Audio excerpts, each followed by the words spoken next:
শীতের সময় হরেক রকম সবজি দিয়ে চিকেন ভেজিটেবল রান্না করলে এতটা মজার হয় যে আপনি যখন তৈরি করে খাবেন তখন বুঝতে পারবেন যেটা যে কী লেভেলের মজার। যেহেতু এখন শীতের সিজন, হরেক রকম সবজি দিয়ে কিন্তু আপনারা চাইলে এই মজার রেসিপিটি করতে পারেন। একেবারে নতুন রেসিপি, আশা করছি খুবই ভালো লাগবে। যারা একবার রান্না করে খাবেন তারা এটা স্বাদ ভুলতে পারবেন না।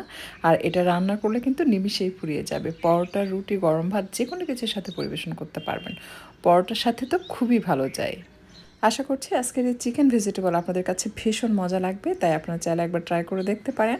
আর বাসায় ট্রাই করলে অবশ্যই লিখে জানাতে পারেন আপনাদের কাছে কেমন লেগেছে। একবার হলে কিন্তু ট্রাই করে দেখবেন, কারণ খুবই মজার হয় এটা। বলার জন্য বলছি না, ট্রাই করলেই বুঝতে পারবেন।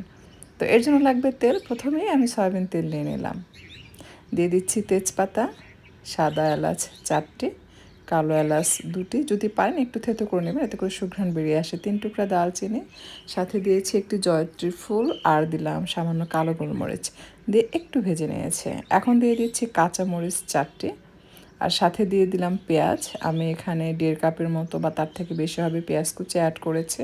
যেহেতু অনেকগুলো সবজি রান্না করব, তাই পেঁয়াজের পরিমাণটাও বেশি দিতে হবে। বেশ কিছুক্ষণ ভাজার পর অ্যাড করে দিচ্ছি শুকনো মরিচ। আমি এখানে শুকনো মরিচ আস্ত দিয়েছি 3টি, দিয়ে এটাকে ভেজে নিচ্ছি। পেঁয়াজটা লাইট গোল্ডেন করে ভেজে নিতে হবে। যখন পেঁয়াজের কালার চেঞ্জ হয়ে এরকম গোল্ডেন কালার হয়ে আসবে, এর থেকে কড়া করে ভাজবেন না, তাহলে সবজির কালারটা ডার্ক হয়ে যাবে। এরকম লাইট গোল্ডেন হলে দিয়ে দিতে হবে মুরগির মাংস। মুরগির মাংস দিয়ে কিছুক্ষণ এই পেঁয়াজের সাথে ভেজে নেবেন, এতে করে ব্রয়লার চিকেনের যে একটা স্মেল থাকে সেটা কিন্তু চলে যায়। এখন দিয়ে দিচ্ছি স্বাদ মতো লবণ, এবং সেই সাথে দিয়ে দিচ্ছি আদা রসুন বাটা। আমি 3 টেবিল চামচ পরিমাণ দিয়েছি। যদি 4 চামচ ভর্তি করে দেন 3-4 চামচ দিলেই হবে। আর যারা নতুন রাঁধুনি তারা মেজারমেন্ট স্পুনগুলো ইউজ করবেন, তাহলে এটা মশলার যেটা পরিমাণ আমি বলছি সেটা একদম পারফেক্ট হবে। টেবিল চামচ দিয়ে সমান করে 3 টেবিল চামচ নেবেন। এখন হয়তো বলছেন এতগুলো মশলা ভালো লাগবে, যেহেতু চিকেন রান্না হবে, অনেকগুলো সবজি রান্না হবে, সো এই রান্নায় কিন্তু মশলার পরিমাণটা একটু বেশি ব্যবহার করতে হবে। আপনি রান্না করার পর কিন্তু বুঝতে পারবেন না যে অনেক বেশি মশলা হয়েছে। আমি যে পরিমাণ বলেছি এটা যদি প্রপার ফলো করেন আর অনেকগুলো সবজি রান্না করেন, টেস্টটা খুবই ভালো আসবে। তবে মশলা বেশি ব্যবহার করলে কিন্তু আবার তিতা লাগবে, যে আপনার সবজির পরিমাণ কম, সেক্ষেত্রে আপনি এত বেশি মশলা যদি ইউজ করেন তখন কিন্তু আবার তিতা লাগবে, তখন কিন্তু খেতে ভালো লাগবে না। আচ্ছা, এখন বলে দিচ্ছি যে গুঁড়া মশলা আমি কি কতটুকু ব্যবহার করেছি। 1 চামচ ভর্তি করে ধনিয়ার গুঁড়া, 1 চামচ ভর্তি করে জিরার গুঁড়া, 2 চা চামচ ভর্তি করে দিয়েছি মরিচের গুঁড়া, আর 1 চা চামচ ভর্তি করে দিয়েছি হলুদের গুঁড়া। নর্মালি আমরা যে টিস্পুন বাসায় ইউজ করি সেটা যদি ভর্তি করে নেন এভাবে দিলেই হবে। আর যদি কেউ মেজারমেন্ট টিস্পুন ইউজ করেন সেক্ষেত্রে আপনি 1 চামচ ভর্তি করলে কিন্তু 1 টেবিল চামচ হয়ে যায় যদি উঁচু করে নেন। তো আমি লিখে দিয়েছি স্ক্রিনে, যারা মেজারমেন্ট স্পুন ইউজ করবেন তারা স্ক্রিনে লেখা যে মেজারমেন্টটা দিয়েছে ওইটা ফলো করবেন, তাহলে হবে। এখানে কিন্তু প্রায় 1 কেজির মতো চিকেন রয়েছে। দিয়ে দিলাম বুটের ডাল, এটা আগে থেকেই ভিজে রাখবেন, তারপর পানি ছড়িয়ে মাংস কষানোর সময় বুটের ডাল দিয়ে এটাকে মিক্স করে বেশ কিছু সময় ধরে কষিয়ে নিতে হবে। খুব বেশি বুটের ডাল আমি এখানে ব্যবহার করিনি, অল্প পরিমাণ ব্যবহার করেছি। কেউ চাইলে এখানে মসুর ডালও ইউজ করতে পারবেন। সাথে দিয়ে দিচ্ছি মিক্সড ভেজিটেবল। এখানে ভেজিটেবল কতটুকু নিয়েছি সেটাও আমি বলে দিচ্ছি। 400 গ্রামের মতো নিয়েছি মিষ্টি কুমড়া, আর হচ্ছে আপনার বরবটি নিয়েছি প্রায় 200 গ্রামের মতো, সাথে বড় সাইজের একটি গাজর নিয়েছি, মাঝারি সাইজের 2টি আলু নিয়েছি, আর লাউয়ের 4 ভাগের 1 ভাগ অংশ নিয়েছি। আর সেই সাথে নিয়েছি পেঁপে, ছোট সাইজের পেঁপে 3 ভাগের 1 ভাগ অংশ নিয়েছি।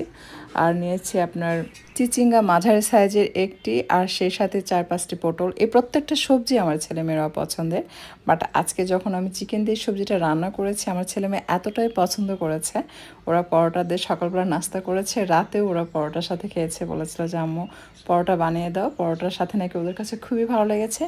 এই সবজি তো মানে কি বলবো, যে সবজি রান্না করার পর ওরা আর কোনো কিছু খায়নি, শুধু ওই সবজিটাই খেয়েছে।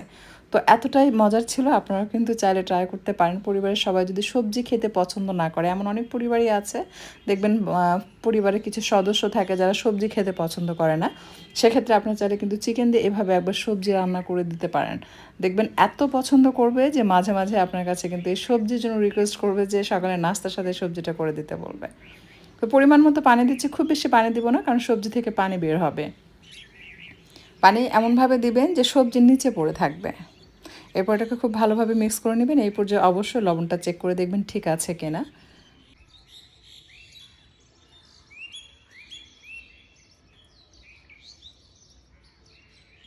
তো আমি লবণটা টেস্ট করে দেখছি, আমার কাছে মনে হয়েছে লবণ কম হয়েছে, তাই আবারও পরিমাণ মতো লবণ দিয়ে দিলাম। এখানে গরম মশলা গুঁড়োটা ব্যবহার করবেন না, যদি গরম মশলা গুঁড়ো ব্যবহার করেন তাহলে এটা কালার অনেকটা কালচে হয়ে যায়। আর এটা কিন্তু ওভারকুক করে ফেলা যাবে না, যেহেতু সবজি ওভারকুক করলে কিন্তু সবজির স্বাদ নষ্ট হয়ে যায়, কেমন যেন একটা স্মেল চলে আসে, তখন কিন্তু আবার সবজি খেতে ভালো লাগে না। এমনভাবে রান্না করবেন যে একদম সুন্দরভাবে সেদ্ধ হবে, সেদ্ধ হওয়ার সাথে সাথে আপনি নামিয়ে ফেলবেন, একদম পারফেক্টভাবে হয়ে যাবে। কিন্তু আপনার বেশি পানি দিবেন, বেশি সময় ধরে রান্না করবেন, কালার ফ্যাকাশে হয়ে যাবে, ওভারকুক হয়ে যাবে, তখন টেস্টটা এতটা ভালো আসবে না।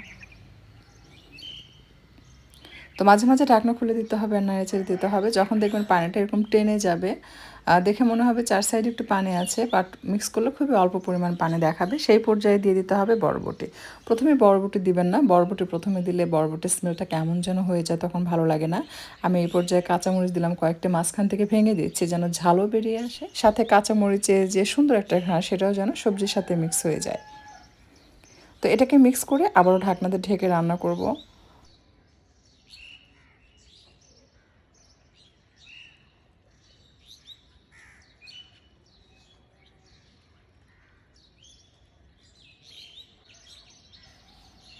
তো দেখুন পানি দেখা যাচ্ছে, বাট এটা যখন আপনি মিক্স করবেন তখন কিন্তু এটা মাখা মাখা হয়ে যাবে। ঠিক এই পর্যায়ে নামিয়ে নিতে হবে, এটাকে পুরোপুরি ড্রাই করে ফেলা যাবে না। তো দেখুন সবজি মিক্স করার পর কিন্তু এটা মাখা মাখা মনে হচ্ছে না যে এটাতে পানি রয়েছে, বেশ মাখা মাখা। আর সবজিটা একদম খুব সুন্দরভাবে সেদ্ধ হয়েছে। এই পর্যায়ে আমি চুলা বন্ধ করে এটাকে নামিয়ে বাগার দিব। আর কেউ চাইলে কিন্তু এভাবেও খেতে পারবে, বাট বাগার দিলে এটা আরও বেশি টেস্টি হয়, হোটেল বা রেস্টুরেন্টের যে স্বাদ সেটা পাওয়া যায়।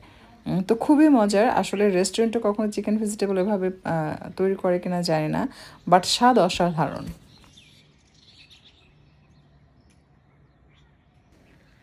এখন দিয়ে দিচ্ছি সয়াবিন তেল।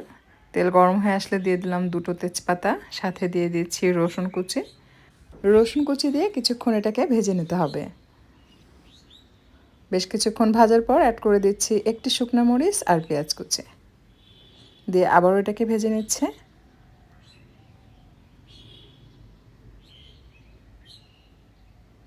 এখন দিয়ে দিচ্ছি পাঁচ ফোড়ন, এখানে 1.5 চা চামচের মতো হবে পাঁচ ফোড়ন রয়েছে, যেহেতু সবজি অনেক বেশি তাই 1.5 চা চামচ দিয়েছি। যদি সবজির পরিমাণ কম হয় তাহলে 1 চা চামচ পাঁচ ফোড়ন দিলেই হবে। এখন এটাকে গোল্ডেন করে ভেজে নেব, যখন পেঁয়াজের কালারটা এরকম গোল্ডেন হয়ে আসবে তখন সবজি দিয়ে দিতে হবে।